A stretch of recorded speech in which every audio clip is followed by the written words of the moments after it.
तुषार शर्मा वाले केस के बाद में एक क्वेश्चन सबके दिमाग में है कि जिस घर में हमारी शादी हो रही है या जिस घर में हमारी बेटी की शादी कर रहे हैं, क्या हम सच में शादी से पहले पता कर सकते हैं कि ये फैमिली कैसी है? ऑफ कोर्स आप पता कर सकते हो, there are clear signals, but due to our societal system and patriarchal system हम उन साइंस को इग्नोर करते हैं। फर्स्ट चीज इज डाउरी एक्सपेक्टेशंस।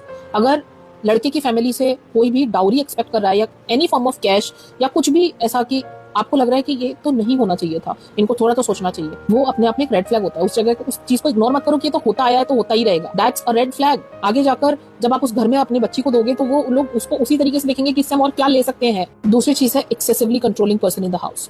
अब वो आपके खुद के हस्बैंड हो सकते हैं या फिर mother in law, father in law, whoever it is, but अगर उनका इन्फ्लुएंस घर में कुछ ऐसा है कि उनके कहने पर हर चीज होती है, कौन क्या पहनने वाला है, कौन क्या खाने वाला है, उनका एक सर्टेन क्राइटेरिया है एंड वो उसी तरीके से चलते हैं।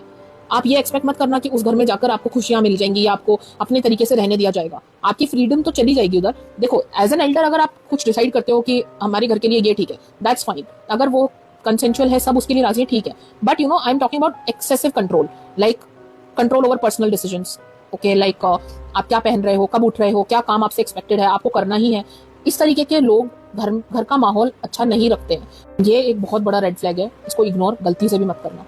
तीसरा जो साइन होता है वो होता है अगर उस घर में पहले से कोई बहू है, कोई डॉटर इन लॉ ऑलरेडी है, उसका कैसा एक्सपीरियंस जा रहा है उस घर में, जस्ट चेक इट आउट। अगर वो लड़की उस घर में खुश है तो बहुत हाई चांसेस हैं कि आपकी बच्ची या आप खुद उस घर में बहुत अच्छे से रह लोगे, क्योंकि एक डॉटर इन लॉ का इंडियन सोसाइटी में या अपने ससुराल में खुश रहना बहुत अच्छा साइन होता है। क्योंकि मोस्ट ऑफ द केसेस में डॉटर इन लॉज बहुत ज्यादा दुखी रहती हैं, कंप्लेंट्स रहती हैं उनको कि मुझे समझा नहीं जाता है या व्हाटएवर। तो अगर किसी घर में डॉटर इन लॉ खुश है तो वो अपने आप में बहुत अच्छा साइन है। और अगर वो खुश नहीं है, अगर वो किसी भी तरीके से आपको दुखी दिख रही है या आपको दिख रहा है कि कितना ज्यादा बेचारी को प्रताड़ित किया हुआ है, ऐसे घर में अपनी बच्ची मत दो।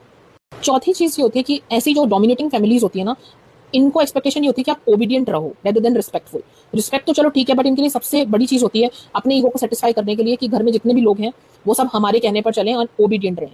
तो marriage should not take your voice. तो अगर वो ऐसा घर है या ऐसा सिस्टम है जहां पर आपकी वॉइस को इतना तवज्जो नहीं मिल रहा है, आपकी या अगर शादी करने वाले हो उस घर में, तो आप अपने डिसीजंस रखते हो, आप अपने ओपिनियंस रखते हो, जस्ट नोटिस कि उस चीज की कितनी रिस्पेक्ट देते हैं वो लोग।